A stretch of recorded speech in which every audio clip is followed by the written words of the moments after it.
Millions of people once called this place home.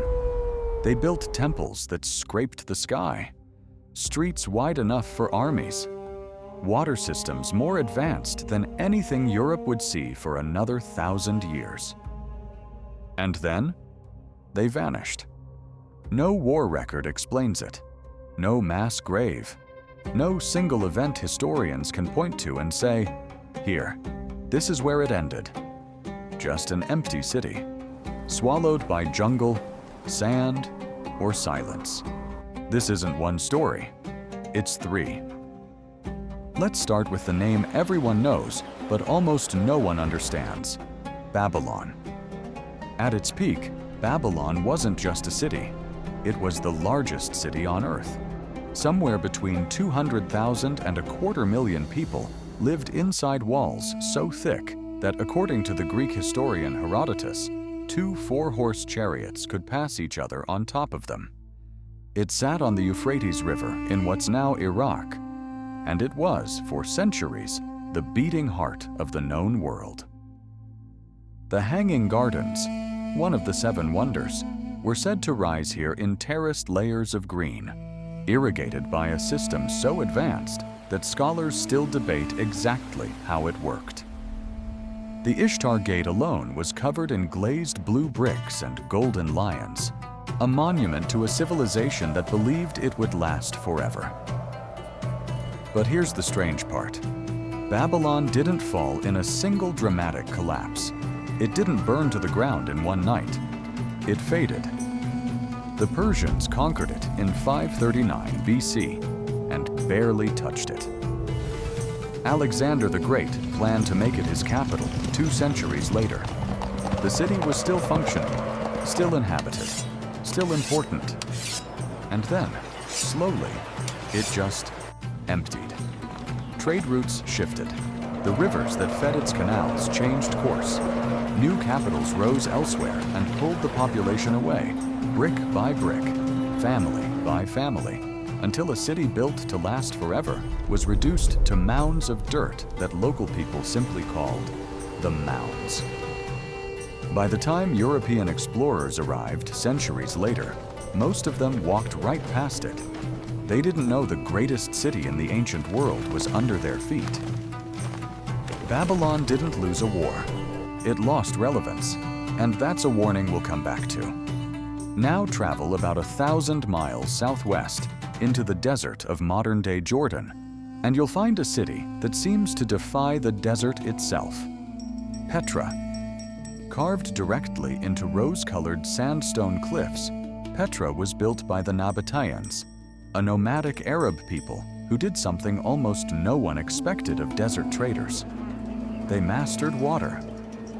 In a region that gets barely 4 inches of rain a year, the Nabateans engineered a hidden network of channels, dams, and cisterns that captured and stored enough water to support a city of an estimated 20,000 to 30,000 people in the middle of the desert.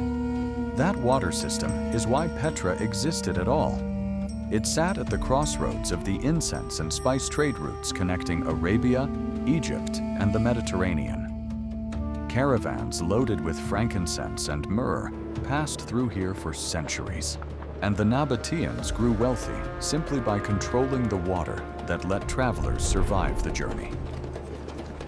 At its height, Petra had a Roman-style amphitheater, elaborate tombs carved 40 meters into rock, and enough political weight that Rome eventually annexed it rather than risk fighting for it.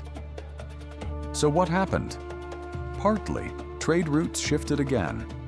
As sea trade became more efficient than desert caravans, Petra's entire economic reason for existing quietly dissolved.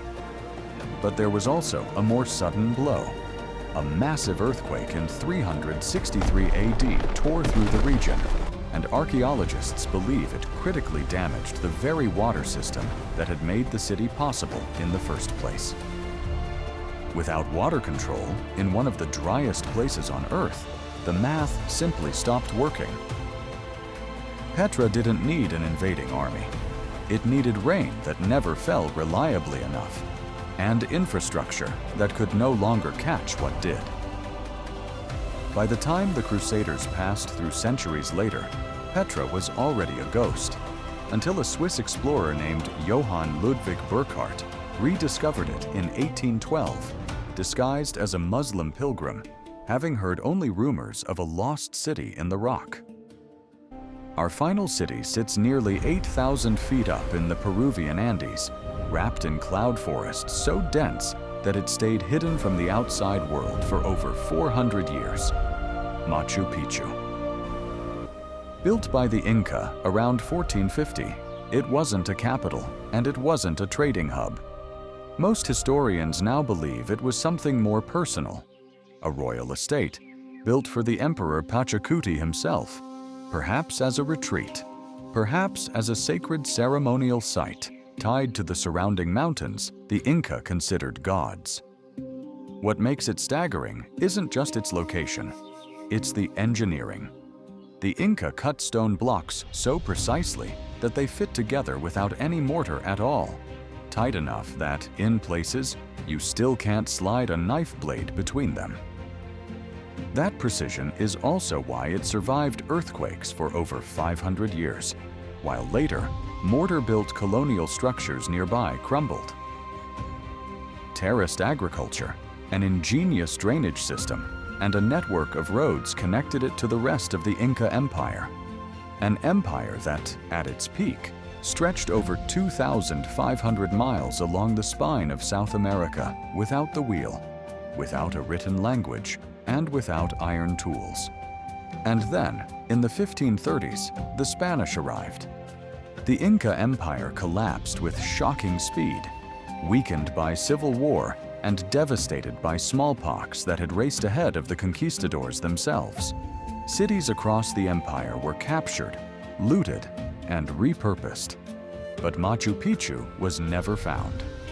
Historians believe it was likely already abandoned by the time the Spanish reached the region, possibly emptied deliberately to keep it out of enemy hands, or simply left behind as the empire it served came apart. Hidden above the cloud line, wrapped in forest, it simply disappeared from memory, known only to a handful of local farmers, until the American explorer Hiram Bingham was led to it in 1911. No battle happened here, no fire, no massacre.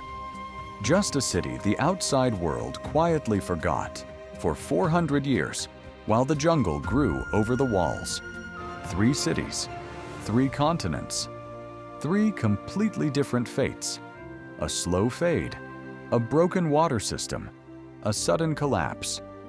But look closely and there's a common thread. None of these cities died because someone destroyed them.